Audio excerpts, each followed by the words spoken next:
Salut à tous et bienvenue de retour sur Abysseur. En février 1994, trois jeunes se sont lancés dans l'exploration d'une grotte sans le moindre équipement. Et comme vous pouvez l'imaginer, ça sentait déjà l'embrouille.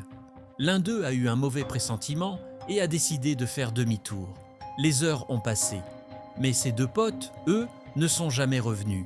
Ce qu'il ignorait, c'est qu'ils étaient peut-être en train de vivre le pire cauchemar de leur vie.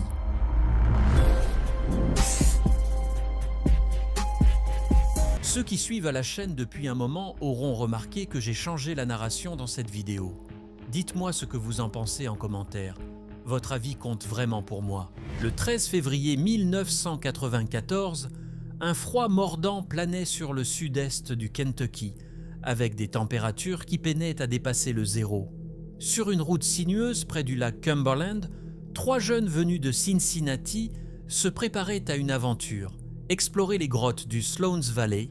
Brandon Conlon, Joe Van Eaton et Daniel Hume, tous âgés de 18 ans, avaient roulé pendant 3 heures pour atteindre ce vaste labyrinthe souterrain qui serpente sous les collines boisées de la région. Aucun d'entre eux n'avait la moindre expérience en spéléologie. Leur préparation, pratiquement inexistante. Une seule lampe torche, des vêtements du quotidien et une bonne dose d'excitation. Pas de casque pour protéger la tête, pas de lumière de secours, rien à manger. Et malgré le fait que la température dans ces grottes reste autour de 13 degrés Celsius toute l'année, ils n'avaient même pas pensé à prendre des habits plus chauds.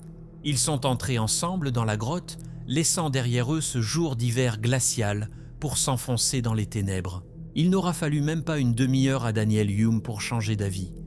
Il a dit qu'il sentait mal cette histoire et a préféré rebrousser chemin. Brandon et Joe ont poursuivi, en promettant de ressortir d'ici 2 heures. Dehors, Daniel est retourné à la voiture, a allumé le chauffage, baissé le siège et s'est contenté de regarder l'entrée de la grotte. Le temps a passé. Le soleil s'est couché. Toujours aucun signe de ses amis.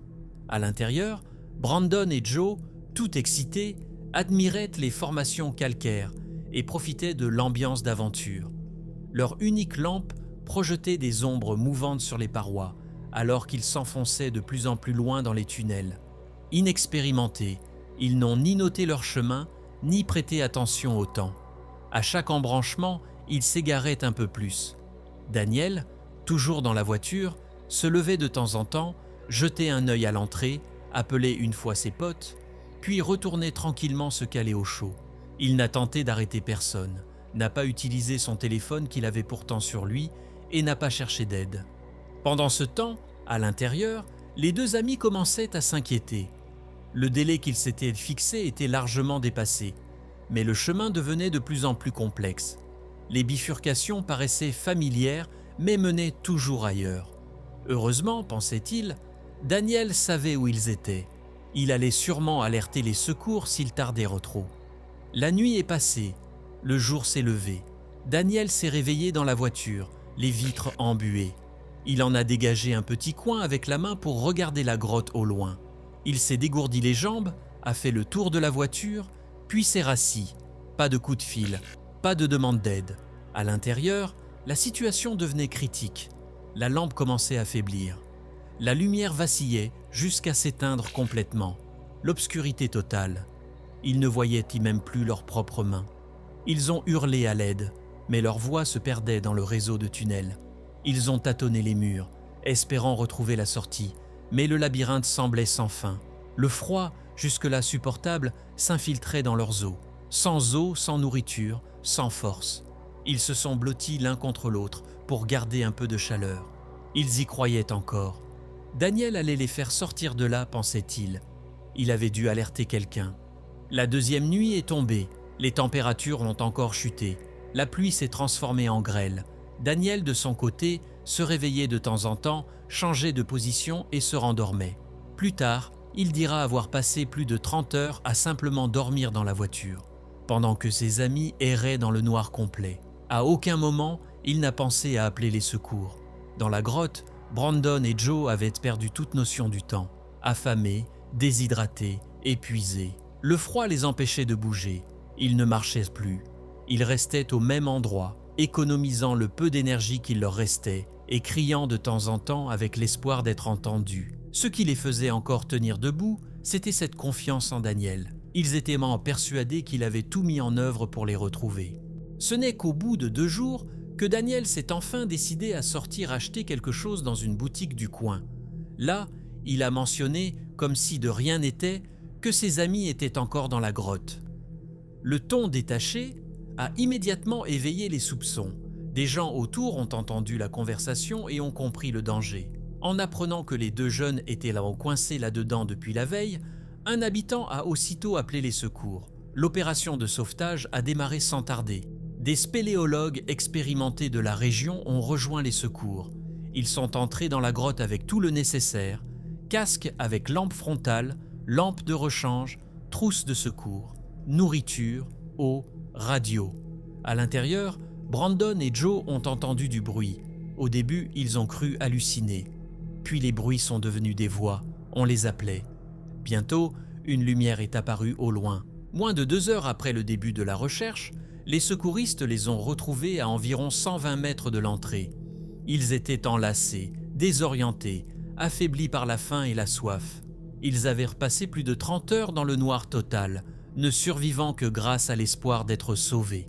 Après avoir bu et mangé un peu, ils ont pu sortir en marchant. Ils ont dû réapprendre à supporter la lumière du jour, leurs yeux étant complètement adaptés à l'obscurité. Daniel les attendait là, toujours aussi froid, comme s'il ne s'était rien passé. Quand on lui a demandé pourquoi il n'avait jamais appelé les secours, sa réponse a laissé tout le monde sans voix. « Je ne voulais pas alerter pour rien au cas où il réapparaîtrait. » Comme si déranger les gens était plus grave que de risquer la mort de ses amis. L'histoire a vite circulé dans la région. Certains y ont vu de simples erreurs d'ados mal préparées. D'autres ont été profondément troublés par l'attitude glaciale de Daniel. Trop détaché, trop calme face à la détresse de ses amis. Ou alors, y avait-il autre chose? Pourquoi est-il ressorti si vite? Pourquoi n'a-t-il jamais tenté de demander de l'aide, même après tant d'heures? Qu'a-t-il réellement fait durant ces 2 jours? D'après lui, juste dormi dans la voiture. Brandon et Joe n'ont découvert toute la vérité qu'après leur sauvetage, et le choc se lisait sur leur visage. La confiance qu'ils avaient les placer en leur ami était une illusion. Ce n'était pas lui qui les avait sauvés. C'étaient des inconnus, poussés par un élan sincère d'inquiétude. Cette révélation a profondément ébranlé leur vision de l'amitié et de la confiance. Aucune infraction n'a pu être prouvée, donc Daniel n'a jamais été poursuivi. Brandon et Joe se sont remis physiquement, mais leurs proches ont confié que quelque chose en eux avait changé. Et ce n'était pas uniquement le temps passé dans le noir. L'affaire a fini par disparaître des médias, devenant un exemple de plus sur les dangers de la spéléologie amateur. Mais chez les habitants et les passionnés de la région, beaucoup de questions restent sans réponse, notamment sur l'attitude de Daniel durant ces 2 jours. Aujourd'hui, la grotte de Sloan's Valley est toujours là, silencieuse, indifférente. Elle garde dans son obscurité non seulement des siècles d'histoire géologique, mais peut-être aussi le véritable secret de ce qui s'est passé avec Daniel Hume. Depuis, les 3 ne se sont jamais revus. Aucun d'eux n'est retourné à la grotte. Parfois, quelqu'un tombe sur des traces de pas solitaires près de l'entrée.